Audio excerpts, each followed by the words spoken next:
The sound of gunfire is unmistakable. It's not like what you hear in movies. It's sharper, more jarring.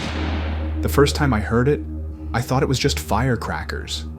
Students celebrating, maybe. But what followed wasn't celebration. It was chaos, terror, death. My name is Sam.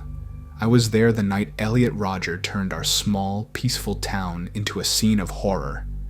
I wasn't supposed to survive, but I did. And I'm here to tell you how I survived.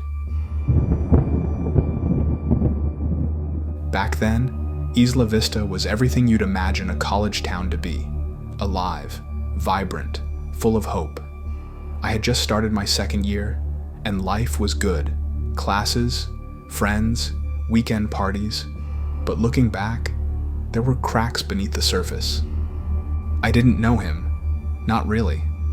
I'd seen Elliot around a few times. He was quiet, always alone, like a ghost drifting through campus.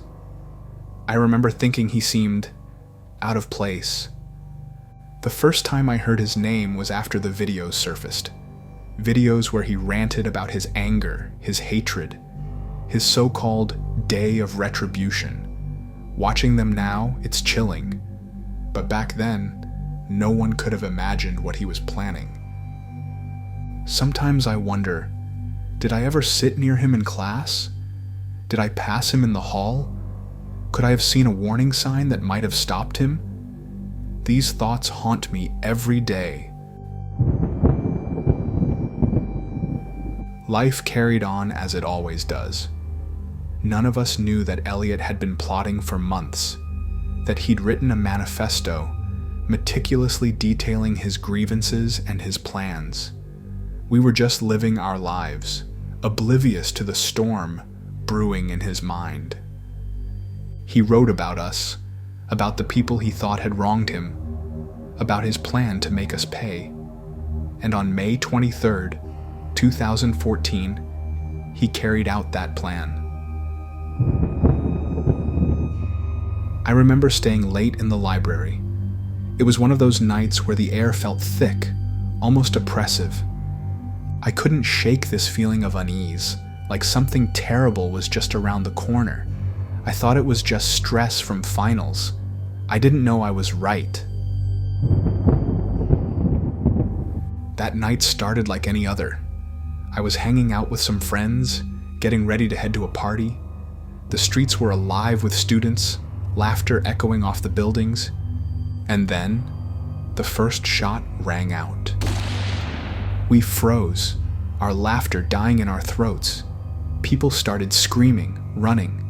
I didn't understand what was happening until I saw him. Elliot, driving down the street, his car swerving as he shot out the window. I remember diving behind a parked car, my heart pounding so hard I thought it might burst. The sounds, screams, gunfire, tires screeching, all blending into a surreal nightmare. I heard someone cry out, a scream that cut through the chaos like a knife. I wanted to help, but fear rooted me to the spot. I was paralyzed, my mind racing with 1,000 thoughts. Would I be next? Was there any way out? Time seemed to stretch, every second an eternity. I could hear my own ragged breathing, feel the cold metal of the car pressing against my back. Every sound was amplified. The crunch of broken glass, the distant wail of sirens, the pounding of my own pulse. I don't know why I looked. Maybe it was curiosity. Maybe it was instinct. But for a moment, our eyes met. His face was calm, almost serene, like he was at peace with what he was doing. I'll never forget that look. He raised his gun, and I thought, this is it. This is how I die. But then, as suddenly as he appeared, he was gone, his car speeding down the street. The street was littered with broken glass, overturned bikes, and abandoned backpacks. It looked like a war zone, and in a way, it was. When the shooting finally stopped, 6 were dead, 14 were injured, and Elliot Elliot was gone. He'd taken his own life before the police could reach him.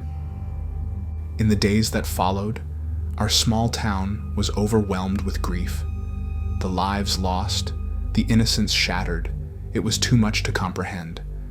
But amidst the pain, there was also resilience. We came together, determined to honor those we lost and to ensure their stories were never forgotten. I spoke at one of the vigils, though I don't remember much of what I said. I just wanted to remind everyone that we had to stand together, to be there for each other. That night I saw hope flicker through the darkness. It's been years, but the memories are as vivid as ever. The fear, the heartbreak, the unanswered questions. Why did it happen? Could it have been prevented? I don't know.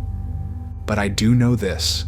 We can't let the darkness win. We have to keep telling these stories, keep shining a light on the cracks, so maybe, just maybe, we can prevent another similar tragedy from happening.